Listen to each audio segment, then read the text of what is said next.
They ask for your salary expectation. Your throat goes dry. You say a number and immediately wonder if you just gave away 4,000 dirhams. Sound familiar? Here is the thing nobody tells accountants.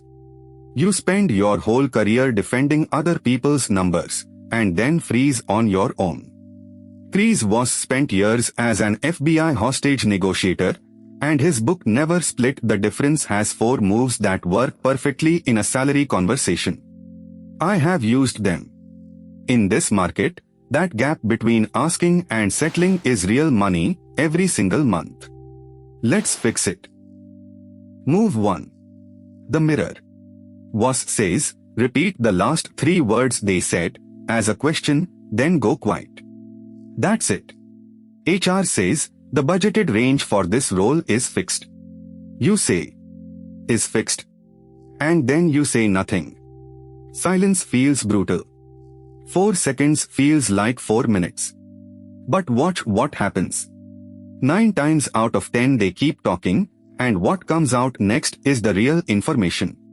Well, fixed for the base, but the transport and housing allowance sit outside that. You just found money that was never in the range. And here is what the recruiter is actually thinking on the other side of that pause. They are not offended. They are filling a gap, and gaps get filled with information. Notice that you never argued. In a market where allowances can add 15 to 25% on top of base, that one repeated phrase is worth more than any speech about how hard you work. Move 2. Labeling. Before they can raise the objection, you name it out loud. It seems like the budget for this position is already tight. Or, it sounds like you need someone who can handle multi-entity close without supervision. Here is why this works. When somebody's concern gets named accurately, the pressure behind it drops. You are not agreeing to a lower number. You are showing them you understand the constraint they are stuck inside. And a candidate who understands the constraint feels like a colleague already, not a cost. So what changes on their side? They stop defending. A hiring manager filling a senior accountant seat is quietly terrified of one thing: hiring somebody who cannot close the books alone in month 1. Name that fear, and you have answered the real interview question. The salary conversation that follows starts from a completely different place. Move 3, and this is the one that changes money. Never split the difference. They offer 12,000 dirhams a month. You wanted 16. Your instinct screams, say 14, meet in the middle, be reasonable. Do not do it. Splitting the difference is how you lose slowly while feeling polite.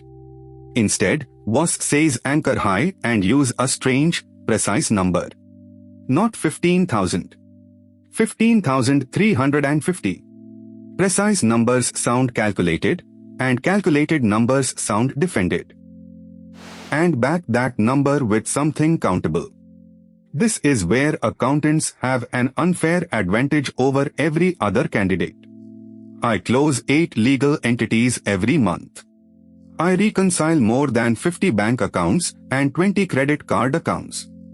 That is not bragging, that is a specification. Vague candidates get vague offers. Countable candidates get counted. Move 4. Get them to say no. Everybody tells you to chase yes. Was says the opposite. Yes feels like a trap to the person answering it. No feels safe. So ask, is it a bad idea to revisit the housing allowance separately? A no there actually means yes, go ahead. And the strongest question in the whole book is this one: how am I supposed to accept that? Not angry. Genuinely puzzled. It hands them your problem to solve. What happens next is the whole point of the book. The recruiter starts working for you. Maybe the base cannot move, but a sign-on bonus can. Or the annual ticket. Or a 6-month review instead of 12. You did not fight for any of it, you just asked a question they felt like answering. So, quick recap. Mirror their last 3 words, then shut up and let the silence pull out the truth. Label their fear before they voice it. Never split the difference and anchor on an odd, precise number backed by countable work. And invite a no, because no is where people relax. Here is your one job tomorrow. Write down your countable numbers, entities closed, accounts reconciled, days to close.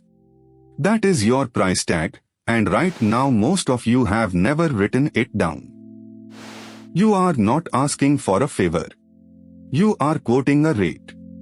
Go into that next conversation knowing your numbers, and let the silence do some of the work for you. Best wishes.